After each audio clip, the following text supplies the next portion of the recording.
Amazintane gurban argitu Amazintane gurban argitu Rakko malee dhiirri ka'ee jibbitu Roorroof malee dhiirri ka'ee jibbitu. Yoyyaa harka fuunee akkam jirtu kabajamtoota daawwattoota keenyaa kan daawwachaa jirtan Biiftuu Foundation Entertainment qophii madaaltuu Wellee fi walaloo artistoota Oromooti. Qophii madaaltuu Wellee fi walaloo keenya har'aatiin kan isin madaalchisu har'aan Calanqoo Suleetii kan madaalamu weellisaa keenya abbaa jechoota qaqqaalii weellisaa Fayyisaa Haayiluuti. Hanga xumura sagantaa keenyaatti nu hordofaa isiniin jecha qophii madaaltuu Wellee fi walaloo keenya Fayyisaa Haayiluu waliin qabnu sirba isaa qabsoo Oromoo keessatti shoora olaanaa qabu. Saba koo lammii koo yaa saba hayyuu saba sabboonaa callisuu kan keeti roorroon sitti hammaatti amma yoona. Dhaggeeffannee walitti deebina. Saba koo lammii koo yaa saba hayyuu saba sabboonaa callisuu kan keeti roorroon sitti hammaatti amma yoona. Gabrummaa cabsuudha jirma shimitii hidda baruudha wanummaan nu miite hunda tuffannee bira taruudha. Saba koo lammii koo yaa saba hayyuu saba sabboonaa callisuu kan keeti roorroon sitti hammaatti amma yoona. Gabrummaa cabsuudha jirma shimitii hidda baruudha wanummaan nu miite waa hunda tuffiin bira taruudha. Hayya kabajamtoota daawwattoota keenyaa qophiin keenya qophii madaaltuu Wellee fi walalooti. Kan madaalamu Fayyisaa Haayiluuti. Kan madaalu Calanqoo Suleeti. Fayyisaa Haayiluu artistoota bara kanaa keessatti nama hedduu an dinqisiifadhu. Yeedaloo isaa, walaloo isaa, ergaa isaa. Akkuma sila dubbataa ture an akka barreessaa tokkootti akka artistii tokkotti weellisaa fi walaloo sadarkaa afuritti kaa'ee jechuudha. Tokkoffaa ergaa cimaa, walaloo cimaa, yeedaloo cimaa tokkoffaadha. Inni lammaffaa walaloo cimaa, ergaa cimaa, yeedaloo dadhabaa. Inni sadaffaa yeedaloo dadhabaa, ergaa dadhabaa, walaloo cimaa. Inni afuraffaa ergaa dadhabaa, walaloo dadhabaa, yeedaloo dadhabaa. Kana keessaa weellisaa Fayyisaa Haayiluu garee kam keessatti ramaddan? Mee ilaalaa. Saba koo lammii koo yaa saba hayyuu saba sabboonaa callisuu kan keeti roorroon sitti hammaatti amma yoona. Gabrummaa cabsuudha jirma shimitii hidda baruudha wantummaan nu miite waa hunda tuffiin bira taruudha. Mee ilaali.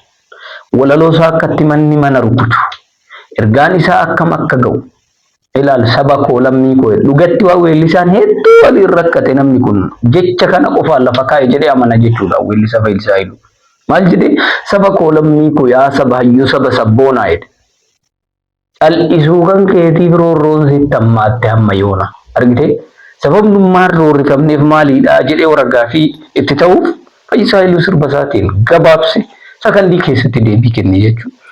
Saba koo lammii koo yaa saba hayyuu saba sabboonaa cal'isuu kan keetiif roorroon sitti hammaatti amma yoonaa. Gabrummaa cabsuudha akkamitti jirma shimitii hidda baruudha wantummaan nu miite waa hunda tuffiin bira taruudha. Osoo tuffatan tuffe raada dhaltee jedha Oromoon yoo mammaaksu. Osoo tuffatan tuffe raada dhaltee. Tuffe jechuun sa'a agartee. Osoo waan baay'ee tuffatee bira darbu Oromoon miidhamee jedhee ibsee jechuudha weellisaa Fayyisaa Haayiluu. Meegaa an akka kiyyatti weellisaa Fayyisaa Haayiluu yeedaloo isaa kan gurri dhaga'een quufne, walaloo isaa kan baay'ee manni mana rukute, ergaa isaa baay'ee kan dhaloota kakaasu ammallee waan baay'ee nama barsiisuudha jechuudha. Duuba si deebisee bakka amma jirtu si geessee bakka boru geettullee bakka amma jirtu si madaalchisee bakka boru geettu si tilmaamsisa jechuudha sirbii weellisaa Fayyisaa Haayiluu. Egaa kana qofaa miti. Qabsoo gootummaa dinni fagoorraa dhuftee yoom nu dandeesse gantuutu afaan damma fakkeesse roorroo saba bal'aa kanatti hammeesse jedha. Dhaggeeffannee walitti deebina. Qabsoo gootummaa dinni fagoorraa dhuftee yoom nu dandeesse gantuutu afaan damma fakkeesse roorroo saba bal'aa kanatti hammeesse. Fayyisaa Haayiluu jechi isaa kam madaaltee kam akka dhiistu nama hin qabne dhugaa rabbii. Filaa biyya keenya keessatti kan beekaman beekumsaan osoo hin taane carraadha. Nama beekan carraan argatu. Carraa fi carraaqii wal miliqan. Fayyisaa Iluu gaarii dhokse jechuudha. Dhugaa Rabbii yor adda dureedha. Miira isaa dubbisan weellisaa barmiirri isaa hin hima. Jagna kan dhugaan saba kanaaf quuqamu. Yeroo inni keessa sagalee isaa baroodee sirbe sunis madaala. Fayyisaa Iluu yeroo namni sodaatu osoo sodaatiin nama sirbe nama mallee dhugatti walaloon isaa gale. Dhugatti muuziqaan nama isaa galeedha. Mee ergaa fi walaloo isaa gama akka mana rukute waliin haa ilaallu. Qabsoo gootummaa diinni fagoo irraa dhuftee yoomnu dandeesse gantutu afaan damma fakkeessee roorroo saba bal'aa kanatti ammeessee jedhe. Argitee? Qabsoo gootummaa diinni fagoo irraa dhuftee yoomnu dandeesse gantutu afaan damma fakkeessee roorroo saba bal'aa kanatti ammeessee jedhe. Akkatti manni mana rukutes mee ilaali asitti. Baay'ee walaloo sirnaan duudhamee barreeffameedha jechuudha. Malee walaloo beekaa jedhanii tumii miti. Fayyisaa Iluu dhugaan weellisaa gameessa. Dandeettii walaloo barreessuu isaa baay'ee cimaadha. Baay'ee nama isaaf kennamteedha jechuudha. Nama akkeessoo osoo hin taane nama kennama qabudha jechuudha. Egaa ammalleen mee gara qabxii sadaffaatti haceenu. Nama ajaa'ibaa. Dubbiin nama ajaa'ibaa. Dubbachuuf illee nama dhibaa. Diina caalaan taphatte firri kijibaa jedha. Dhaggeeffannee walitti deebi'a. Nama ajaa'ibaa. Dubbiin nama ajaa'ibaa. Dubbachuuf illee nama dhibaa. Diina caalaan taphatte firri kijibaa.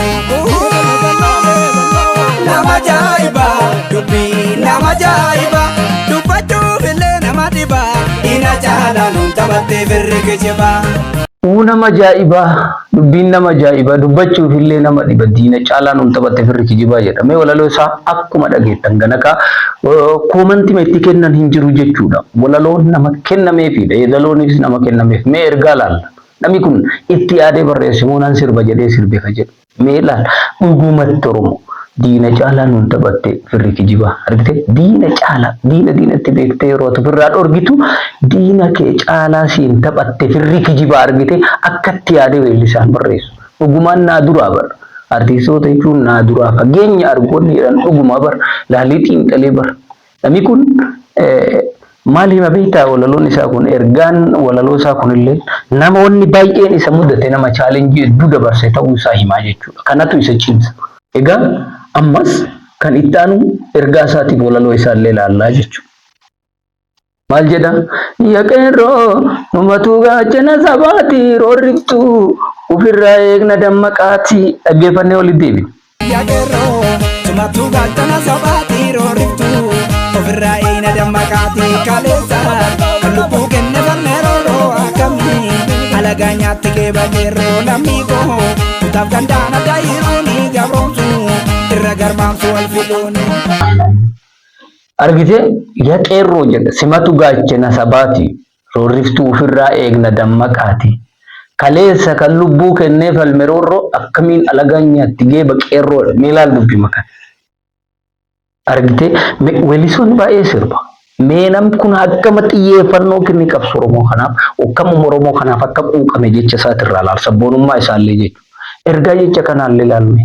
Ilmaan Oromoodhaa taphattee alagaatti laannu jedhe namni kun argite kaleessa kan lubbuu yaadachiise bariyoon ullee gatii dhabneef maal ta'e nutti dhaame jira sababa bal'aa kanatti dhaame jechuudha weellisaa Fayyisaa Iluu. Kaleessa kan lubbuu kennee falme roorroo akkamiin alagaa nyaatti gee baqeerroodha. Fayyisaa Long live for you. Dhugaa Rabbii qaamaan waan beeku isinitti fakkaate dhugaa dubbachuudhaaf jechuudha. Nama an ijjitii isarra dhaabbattuudha. Ani barreessa dhibbaaf dhibba ofitti amanu. Isteejii fedhetti iddoo fedhetti garuu barreessa ta'uu kiyya wajjin ciminan qabu wajjin walaloo barreessuu irratti yeedaloo murratti Fayyisaa Iluu baay'ee dinqisiifadha. Dinqisiifannaan kiyyaaf namoota hedduu gargara. An dhugaa dinqisiifadha malee beekamtii namaati miti. Egaa mee sirratti ammas qabxii shanaffaa dhaggeeffanna. Maal jedhu? Egaa yaa saba koo ani hin beeku irra diba dhugaa walitti himuuf diinumaaf irri kijibaa jedha. Akkatti inni wal simsiisullee ilaalme ergaa ilaa wal simsiisa. Amma namni tokko yeroo tokko waa'ee lafaa jalqabee osoo fuudhi istooppiitti hin godhin waa'ee samii haasa'a beektaa sirbi namoota baay'ee. Kan isaa kana meelaa ergaa wal simaa deema. Diina caalaan nu taphatte firri kijibaa jedhe maalittaan egaa yaa saba koo ani hin beeku irra diba. Dhugaa walitti himuuf diinumaaf irri kijibaa jedha. Dhaggeeffannee walitti dachaa. Egaa yaa saba koo ani hin beeku irra qaba.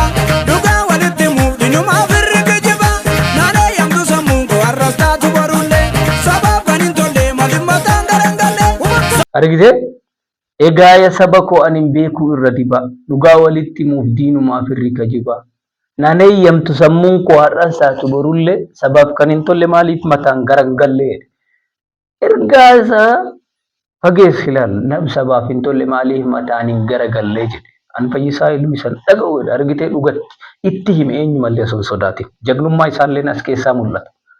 Silaafuu gaafa weellisaan tokko gaafa sirbu kan walaleessaan tokko gaafa walaleessu walaloo isaa san keessaa eenyummaan isaa hundi ni jira. Egalee hagam yeroo inni dubbisu jagnummaan isaa, ofitti amanamummaan isaa, dandeettiin beekumsa isaa, simboon isaa, sochiin isaa hundi irraa calaqqisa. Akka kana jechuun nama waa hunda guuttateedha. Long live for Fayyisaa Haayiluu. Dhugaa Rabbii nuuf jiraadhu nuuf buli nu waarisiin jedhaa jechuudha. Sabaaf hin tolle abbaa fedhee yoo ta'e mataan haa garagaluu jedhe. Goota akka kanaa kanatu beekamtii isa madaalu hin argatin. Gooti akka kanaa, jabaan akka kanaa, hayyuun akka kanaa, simboo qabeessa akka kanaa kun iddoo isaan malu argachuu qabu. Artii Oromoo keessatti shoora olaanaa nama qabu. Mucaan kun nama jajjabeeffamuu qabudha sila. Kana fakkaata. Biyya keenya keessatti mee borcii namaa, deeddii namaa irra mee dandeettii nama haa ilaallu. Qaama namaatirra sammuu namaa haa ilaallu. Namoomaaf dursa haa kenninu. Beekumsaaf dursa haa kenninu. Ummati beekumsa dhiisee beekamtii leellise kufuun isaa hin hafu. Kanaafuu Oromoo kun mee dhugaa hordofaa. Waan deeggartan dhugaasaa eenyummaa isaa baraa deeggaraa. Waan jibbitanis hammeenya isaa baraa jibbaa. Bar Oromoon dhugaa kufaatii keessa jirra. Sababni isaa warrooti akkanaa kun osoo jiru warroota nama arrabsan haadha namaatirraa safuu mulqan abbaa namaa irraa safuu mulqan warroota akkanaa kana feemasii godhe feemasii kenna doktora ibaluu keenya jetta mee kanniiniif just like Dr. Ali Birrame doktoreetii kennaa fi warroota akkanaa kana kanuman jedha. Kanaafuu kabajamtoota daawwattoota keenyaa kan daawwachaa turtan Biiftuu Foundation qophii madaaltuu wellee fi walaloo marsaa 9ffaadha. Marsaa 10ffaan amma walitti deebinutti turtii gaarii galatoomaa.